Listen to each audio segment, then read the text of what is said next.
बहुत समय पहले की बात है। किसी गांव में महादेव नाम का एक जवान रहता था। महादेव बहुत बड़ा पहलवान था।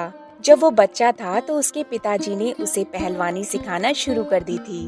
उसके पिता भी एक बहुत बड़े पहलवान थे, लेकिन अब उनका देहांत हो चुका था। महादेव एक आज्ञाकारी पुत्र था। महादेव मन लगाकर अपनी माँ की सेवा किया करता था। वो अपने माता पिता की इकलौती संतान था। महादेव ने अपने पिताजी के देहांत के बाद भी पहलवानी करना नहीं छोड़ा था। वो अब इतना बड़ा पहलवान हो चुका था कि दूर दूर तक उसकी चर्चाएं थीं। उसे आज तक कोई भी पहलवान चित्त नहीं कर सका था। महादेव बहुत ज्यादा शक्तिशाली था। कभी कभी उसकी माँ उसे कहती थी कि उसके अंदर किसी राक्षस जैसी ताकत है। महादेव ने अपने गांव और आसपास के गांव में होने वाले सारे दंगल जीते थे। बड़े से बड़ा पहलवान भी उसके सामने कुछ देर ही टिक पाते थे। महादेव जहाँ भी जाता था, पहलवान होने के कारण उसे बहुत मान और सम्मान मिलता था और मुकाबला जीतने पर धन दौलत भी मिलती थी। महादेव के पिता उसके लिए काफी जमीन भी छोड़ कर गए थे, इसीलिए उसे पैसे की कोई कमी नहीं थी। वो बहुत दयालु और अच्छा इंसान था। वो अक्सर लोगों की सहायता भी किया करता था, लेकिन उसके अंदर अपनी शक्ति का गुरूर भी बहुत ज्यादा था। उसे लगता था कि धरती पर कोई पहलवान ऐसा नहीं है जो उसे पछाड़ सकता हो। एक दिन महादेव अपने घर में आराम कर रहा था कि उसी समय उसके दरवाजे पर एक साधु बाबा आए। दरवाजा खुला हुआ था, इसीलिए साधु को देखकर महादेव भी दरवाजे पर आ गया। अरे ओ जवान, मुझे थोड़ा सा अनाज दे दो। साधु के कहने पर महादेव ने उसको अनाज दिया।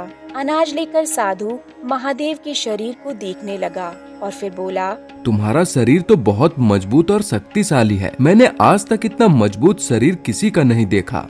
अरे साधु बाबा, आप मुझे नहीं जानते। मैं इस राजधानी का सबसे बड़ा पहलवान हूँ। मैंने बड़े बड़े सुरमाओं को कुछ ही समय में चित कर दिया है। इस धरती पर मेरे बराबर का कोई पहलवान नहीं है। मेरे अंदर एक राक्षस की शक्ति है। अरे अपनी शक्ति पर इतना गुरूर मत करो। तुम कभी किसी राक्षस से मिले भी हो? नहीं साधु बाबा, मैं आज तक किसी राक्षस से तो नहीं मिला, लेकिन मेरा मन है कि मैं किसी राक्षस से टक्कर लूं। सोच लो, अभी तक तुमने राक्षस का केवल नाम ही सुना है। जब उसके हाथों में हाथ डालोगे तब तुम्हें उसकी शक्ति का पता चलेगा, क्योंकि तुमने आज तक सिर्फ इंसानों से मुकाबला किया है, किसी राक्षस से नहीं। साधु बाबा, ये सच है कि मैंने आज तक इंसानों से ही मुकाबला किया है, लेकिन कोई भी इंसान मेरे सामने नहीं ठहर सका। मेरी माँ कहती है मैं भी एक राक्षस की तरह ही शक्तिशाली हूँ। कभी कोई राक्षस मेरे सामने आ गया तो मैं उसे अपनी शक्ति से चित कर दूंगा। मैं जंगल के पहाड़ में रहने वाले एक राक्षस के बारे में जानता हूँ, परंतु वो राक्षस बहुत अत्याचारी है। उसे किसी पर दया नहीं आती। उस राक्षस ने जंगल के आसपास के रहने वाले लोगों को बहुत तंग कर रखा है और बहुत से लोगों की हत्या भी कर दी है, मगर गांव वाले उसका कुछ बिगाड़ नहीं सके, क्योंकि वो बहुत शक्तिशाली है। साधु बाबा की बात सुनकर महादेव को गुस्सा आ गया और बोला, साधु बाबा, तुम मुझे उसका पता बता दो, मैं उसका काम समाप्त कर दूंगा। उस राक्षस को मारकर मैं एक अच्छा काम करूंगा, क्योंकि राक्षस की मृत्यु से गांव वाले लोगों की हत्या होने से बच जाएगी, वरना वह राक्षस गांव के भोले भाले लोगों को यूं ही मारता रहेगा। महादेव की बात सुनकर साधु ने उसे राक्षस का पता बता दिया और फिर वहाँ से चला गया। महादेव अब फौरन राक्षस के पास पहुँचना चाहता था, ताकि उसे मारकर जंगल के आसपास रहने वाले लोगों की जान बचा सके। महादेव अगले दिन अपनी माता की आज्ञा लेकर राक्षस को मारने के लिए घर से जंगल की तरफ निकल पड़ता है, लेकिन उसने अपनी माँ से झूठ बोला था कि वो एक दंगल लड़ने जा रहा है। उसने अपनी माँ को ये नहीं बताया था कि वो एक राक्षस से लड़ने जा रहा है, क्योंकि अगर वो अपनी माँ को सच बता देता तो उसकी माँ उसे जाने की आज्ञा नहीं देती। जंगल बहुत दूरी पर था। महादेव को वहां पहुंचने में 3 दिन लग गए। वो रात को आराम करता और दिन को सफर करता, लेकिन जब महादेव जंगल में दाखिल हुआ तो वो ये देखकर हैरान रह गया कि जंगल में एक भी जानवर नहीं था। उसने तो सुना था कि इस जंगल में बहुत जानवर हैं, लेकिन जंगल में काफी देर तक सफर करने के बाद भी उसे एक भी जानवर दिखाई नहीं दिया। इस बात से वो और भी दुखी हो गया। उसे लगा कि राक्षस ने जंगल के जानवरों को भी मार डाला होगा। कुछ समय के सफर के बाद वो उस पहाड़ी के पास पहुंच गया जिसके ऊपर वो राक्षस रहा करता था। महादेव ने पहाड़ी पर चढ़ना शुरू कर दिया। काफी देर तक चढ़ने के बाद वो पहाड़ी के ऊपर पहुंच गया, किंतु उसे वहाँ कोई राक्षस दिखाई नहीं देता है। महादेव ऊंची आवाज में बोलता है, क्या यहाँ कोई राक्षस है? अगर है तो मेरे सामने आए और मेरे हाथों में हाथ डाले। महादेव के आवाज देते ही सामने की एक गुफा से राक्षस निकलकर बाहर आ गया। महादेव राक्षस को देखकर हैरान रह गया। वो राक्षस बहुत ही मजबूत शरीर वाला था और उसका चेहरा बेहद खौफनाक था। उसका चेहरा देखकर महादेव को जिंदगी में पहली बार डर लगने लगा। ऐ इंसान, कौन हो तुम और मरने के लिए मेरी गुफा के पास क्यों आ गए हो? अब तुम यहाँ से जिंदा वापस नहीं जा सकोगे। मैं तुमसे लड़ने के लिए यहाँ आया हूँ। मैं इस धरती का सबसे बड़ा पहलवान हूँ। उसकी बात सुनकर वो राक्षस हंसने लगा और फिर बोला, तुम इस धरती के सबसे बड़े पहलवान हो, मगर मेरे सामने तुम्हारी औकात धरती के एक कीड़े जितनी है। उसकी बात सुनकर महादेव को बहुत गुस्सा आया और वो बोला, तो फिर दूर क्यों खड़े हो और इस कीड़े के हाथों में हाथ डालकर देखो, तुम्हें पता चल जाएगा कि कौन ज्यादा शक्तिशाली है। तुमने बहुत से निर्दोष लोगों को मारा है। आज मैं तुम्हारा काम तमाम करके लोगों को तुमसे आजाद कर दूंगा। महादेव की बात सुनकर राक्षस को भी गुस्सा आ गया और वो आगे बढ़ा। दोनों ने एक दूसरे के हाथ में हाथ डाल दिए और अपनी शक्ति का प्रयोग करने लगे। दोनों के बीच काफी देर तक लड़ाई होती रही। कभी महादेव राक्षस को उठाकर पटक देता तो कभी राक्षस महादेव को उठाकर पटक देता। कुछ समय गुजर जाने के बाद महादेव ने राक्षस को इतनी जोर से पटका कि वो घायल हो गया। अब राक्षस महादेव से लड़ नहीं सकता था। उसे अपनी मौत सामने दिखाई देने लगी। मैं तुम्हारी गर्दन तोड़ दूंगा और तुम्हें मुक्ति दे दूंगा। महादेव की बात सुनकर राक्षस ने कहा, तुम मुझे जान से मत मारो, मैं इसके बदले तुम्हें बहुत कुछ दे सकता हूँ। भला तुम मुझे क्या दे सकते हो? अगर तुम मुझे जिंदा छोड़ दो तो हर रविवार को तुम्हारे घर मेरी तरफ से कीमती सिक्के आया करेंगे। सिक्कों का सुनकर महादेव लालच में आ गया और बोला, मैं तुम पर भरोसा क्यों करूं? मैं अभी भी तुम्हें बहुत से सिक्के दूंगा और हर रविवार को तुम्हारे घर एक परी सिक्के लेकर आ जाया करेगी। वो परी मेरे वश में है। जिस दिन सिक्के नहीं आएंगे तुम दोबारा आकर मुझे मार देना।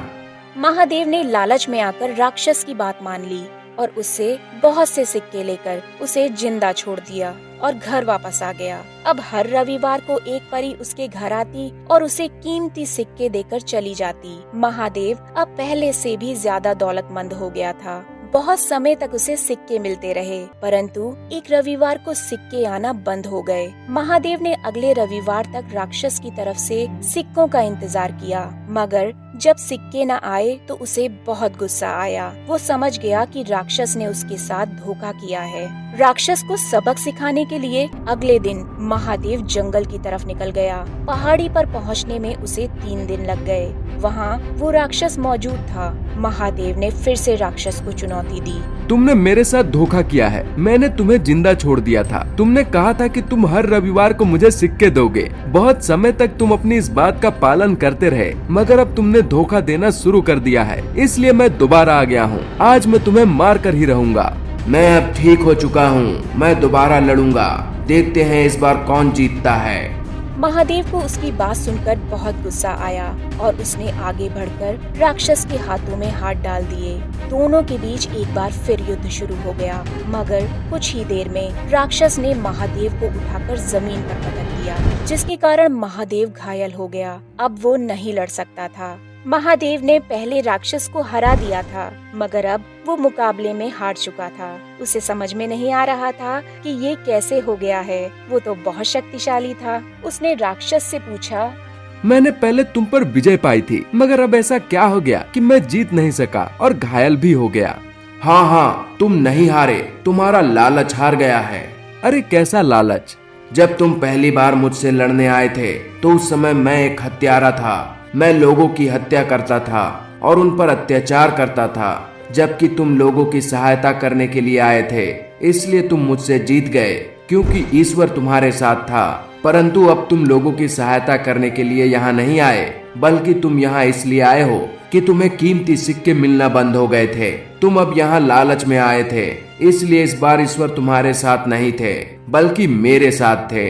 क्योंकि जब तुम मुझे जिंदा छोड़कर गए थे तो मैं उस समय लोगों की हत्या करने से बाज आ गया था और मैंने ईश्वर से प्रार्थना की थी कि मुझे एक अच्छा राक्षस बना दे।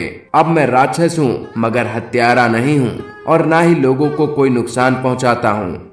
राक्षस की बात सुनकर महादेव को अपनी बेवकूफी का एहसास हुआ और वो बोला, ठीक है, मैं हार मानता हूँ। मैं लालच में यहाँ आया था, इसलिए विजय तुम्हारे हिस्से में आई। अब तुम मेरे साथ क्या करोगे? क्या मुझे जान से मार दोगे? क्योंकि मैं तो तुम्हें मारने ही आया था। नहीं, अब मैं हत्यारा नहीं रहा। मैं तुम्हें जान से नहीं मारूंगा क्योंकि मैंने ईश्वर से क्षमा मांगी है। तुम जा सकते हो। बस मेरी एक बात याद रखना, कभी खुद को इस धरती का सबसे बड़ा पहलवान मत समझना। यह सूरमाओं की धरती है और यहाँ बड़े बड़े सूरमा रहते हैं। राक्षस ने महादेव को वापस जाने दिया। महादेव वापस घर आ गया, परंतु एक बात उसे समझनी जरूरी थी, जो बात उसे सारे इंसान मिलकर भी नहीं समझा सके, वो एक राक्षस ने समझा दी थी। उसे अंदाजा हो गया था कि जो शक्तिशाली पहलवान खुद को धरती का सबसे बड़ा पहलवान समझने लगे, वो हकीकत में धरती का सबसे बड़ा बेवकूफ होता है।